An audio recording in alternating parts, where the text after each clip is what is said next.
How's it going, everybody? Welcome back to another video. My name is Santos. I'm a computer science student.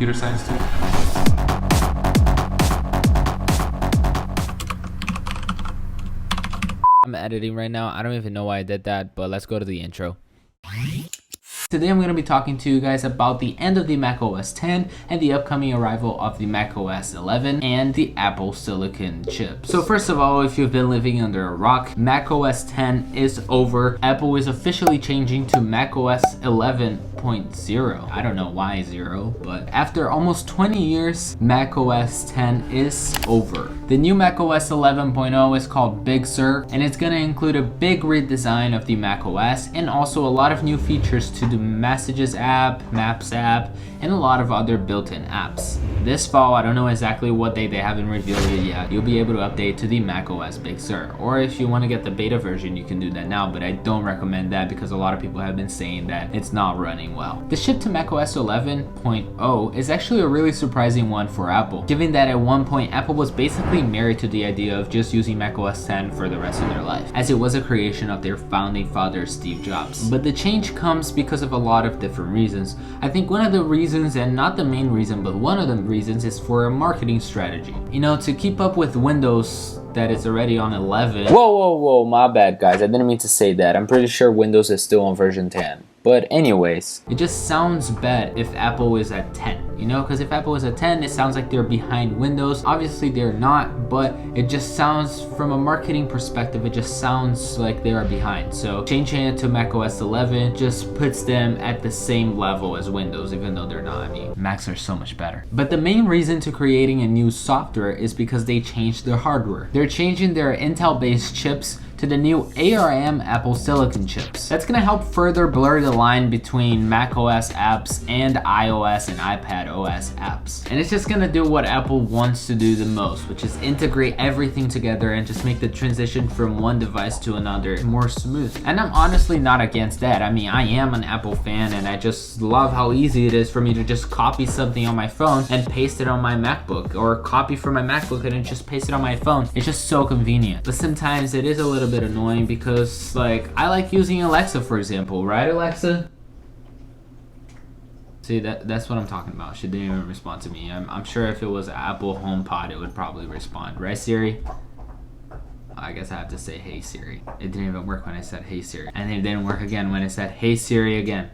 But anyways, Apple just really wants to make the ecosystem more friendly and more easy to use, and I'm not against that. I mean, a lot of other companies do that too, like Amazon does that and Microsoft, so it's not a thing just from Apple, even though Apple does it the best. And now that Apple is officially gonna implement in their future Macs the ARM powered silicon chips, a lot of things are gonna change. It's a big move because it's gonna allow iOS apps to run natively on the macOS. Now this can come with a few problems because some apps are just not made to be on macOS. Because myself as a developer, I know that when I program a button for iOS, I'm making it a little bit bigger so you can click it with your finger. But when you're on your MacBook, you have your mouse to click, so buttons can be a lot smaller. So with this transition, it might be a little bit weird if a developer doesn't really like update their app to make it look good on macOS. It might look a little weird, you know? The Mac App Store now, it's gonna be filled up with a bunch of apps, and some developers are just not gonna update their apps for macOS, and it's just gonna look ugly, you know? I'm just saying. There's a lot of pros and cons, but I think that at the end of the day, there's a lot more pros, such as more battery life. Apple is promising new levels of performance and far less power consumption, which, I mean, I'm not complaining about. I just have to buy a new $5,000 computer. Apple is saying that the whole transition is gonna take 2 years. And this is not something new from Apple. Apple has taken the same amount of time with other big computational transitions. In the 80s, Apple had its first transition from Apple II computers to the Power PC. Then their second transition, macOS Classic to macOS X or macOS 10. Then their third transition from Power PC to Intel chips. And now the fourth transition, and probably the last one, Intel chips to the Apple Silicon chips. And just like on the Power PC to Intel transition, developers received the developer transition kit, and now with this transition, developers are also receiving this transition kit. This transition comes with a Mac Mini with 16 gigabytes of memory, memory and 512 gigabytes of SSD. It is running with the new ARM Apple Silicon chip, and this is the first ever hands-on that someone is gonna actually get with the new Apple Silicon chip. I mean, not customers, but developers are gonna take a look at that first, like always. And the macOS developer beta. And Apple is already giving out some of these developer kits to some developers. For example, Microsoft is already working on their Office apps like Excel and Microsoft Word and PowerPoint for the Apple Silicon computers, and also Adobe is working on it and a lot of other big companies, but I'm sure that they're just giving it out to all the big developers. So as soon as Apple releases macOS 11, it is ready to go with those big softwares that a lot of people use. But it is going to take 2 years for the whole transition to happen, and as Apple mentioned in the WWDC, also just like on the past transitions, it's going to take about 2 years for the whole transition to happen. So if an app hasn't been updated yet for the Apple Silicon, that's not a problem because you can use Rosetta 2, which is this app that's going to come with the macOS 11, and they used that on the transition from PowerPC to Intel, Rosetta 1, but now Rosetta 2 is going to let you run Intel chip apps on the Apple Silicon. But that comes with a disadvantage. They say it's going to be smooth, and they made a demonstration on the WWDC, but it's never the same thing to run an app on a simulator than running it on the actual hardware. And now you're asking, what does this mean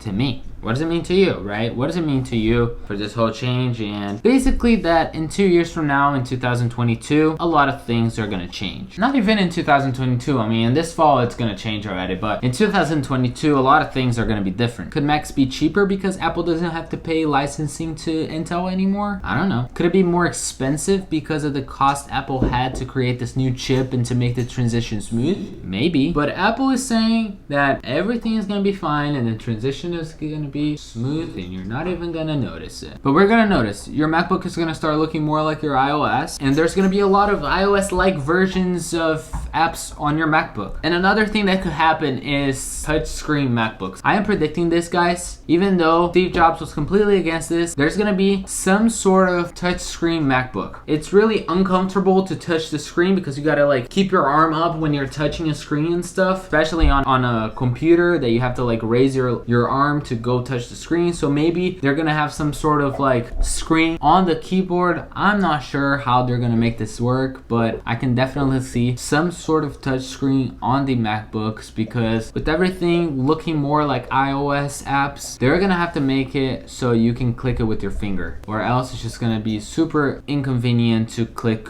on big ass buttons with your tiny mouse. And another problem that some people are probably gonna encounter is that old softwares are not gonna run as smoothly on the new macOS as it did on the Intel chip apps, and that's just gonna take time, you know, for the developers to update their apps. Or if they don't, then you're just gonna be screwed. If you have an app that you really need to use for your work or for school or something like that you really use every day, and they don't update it, then you're just screwed, you know. But the OS X defined the Mac for generations of software and hardware, and we're really gonna miss it. However, it's gonna be definitely really exciting to see the macOS Big Sur and macOS 11.0, and also to see what Apple has planned next. Please smash the subscribe button. I'm trying to get to 250,000 subscribers by the end of the year. Thank you for watching, and bye.